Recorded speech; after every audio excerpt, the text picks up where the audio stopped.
Hamlet, provavelmente a peça mais famosa de todos os tempos, né? Hoje a gente vai mergulhar fundo nessa história para entender o que faz dela uma tragédia de vingança tão complexa. Vamos desmontar essa obra-prima do Shakespeare camada por camada. E aqui está a grande questão, o que me intriga até hoje. Por que uma peça de 400 anos sobre um príncipe da Dinamarca ainda parece que foi escrita ontem? Por que Hamlet continua relevante? A resposta, eu acho, está na mente do próprio Hamlet, nos dilemas que ele vive e que, de certa forma, a gente também vive. Então vamos nessa. Bom, tudo começa num lugar bem sombrio, nas muralhas do castelo de Elsinore. O clima é de puro calafrio, sabe? E desde a primeiríssima cena, Shakespeare já deixa no ar aquela sensação de que tem alguma coisa muito errada acontecendo no reino da Dinamarca. A ordem natural das coisas foi para o espaço.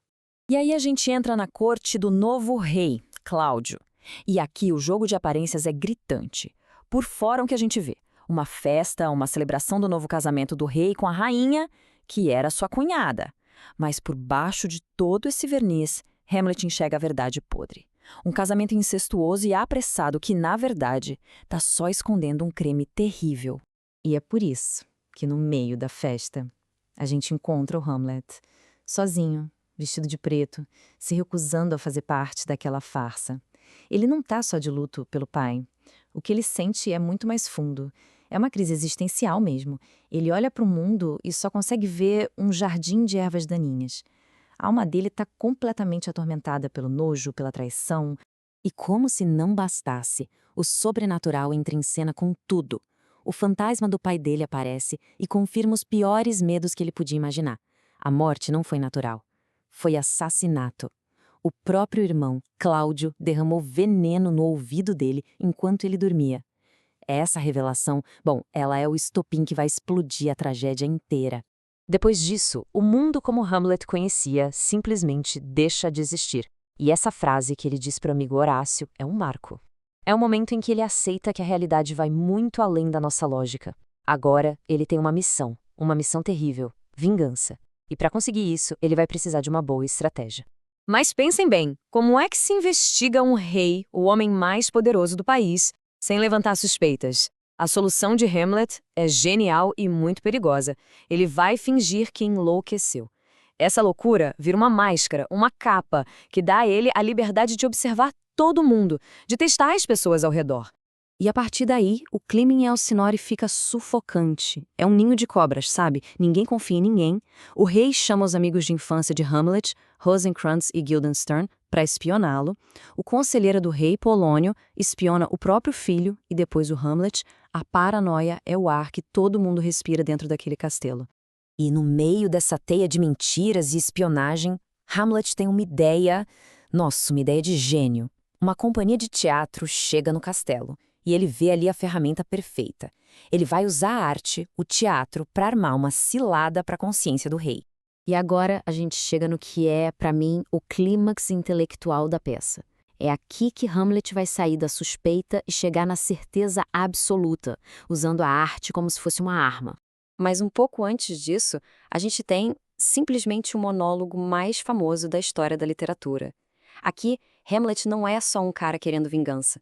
Ele é um filósofo, questionando a própria vida, o sofrimento, o medo da morte. É nesse momento que ele se revela uma figura tão profundamente humana e moderna. Então, vamos ao plano, que ele mesmo chama de a ratoeira. A ideia é simples e brilhante. Primeiro, os atores vão encenar uma peça que imita direitinho o crime que o fantasma descreveu. Segundo, Hamlet e o amigo Horácio vão ficar de olho no rei sem piscar. E terceiro, a reação do rei ao ver a cena vai ser a prova final da culpa dele. E não é que funciona? Funciona perfeitamente. Na hora em que o ator derrama um veneno no ouvido do rei da peça, Cláudio surta. Ele levanta, grita pedindo luz e vai embora, interrompendo tudo. Ele não aguenta ver o próprio crime sendo jogado na cara dele.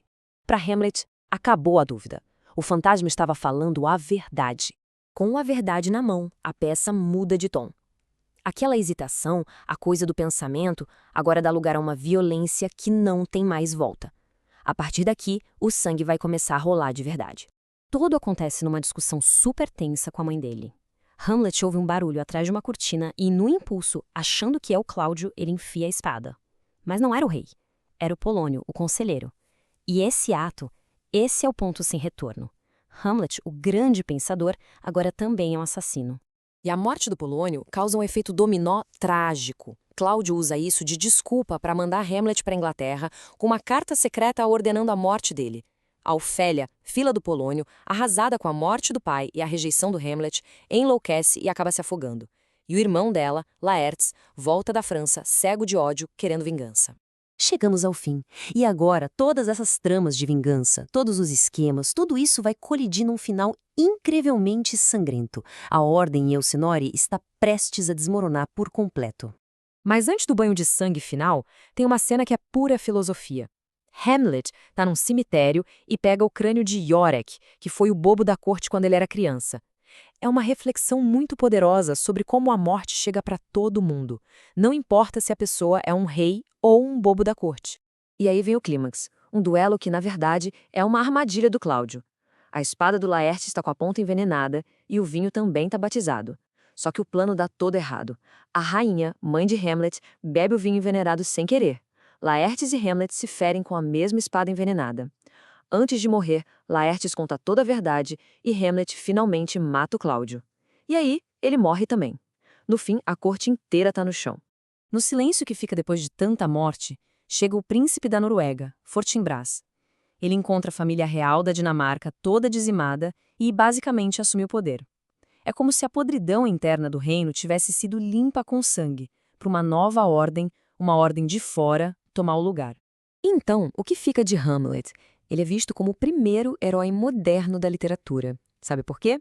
Porque a grande batalha dele não é com monstros ou exércitos, é dentro da própria cabeça. Ele é um personagem movido pela dúvida, pela angústia, por um excesso de consciência. A luta dele é com dilemas morais de um mundo que perdeu o sentido. E isso nos traz de volta àquela pergunta lá do começo. A famosa demora do Hamlet para agir é uma falha, um defeito trágico? Ou será que é a única resposta sã para uma situação completamente insana? Ele pensa demais ou ele pensa o que é preciso quando a tarefa é matar um rei? Essa ambiguidade, essa pergunta sem resposta fácil, é exatamente o que faz de Hamlet um personagem eterno. E é por isso que a gente continua tentando decifrá-lo até hoje.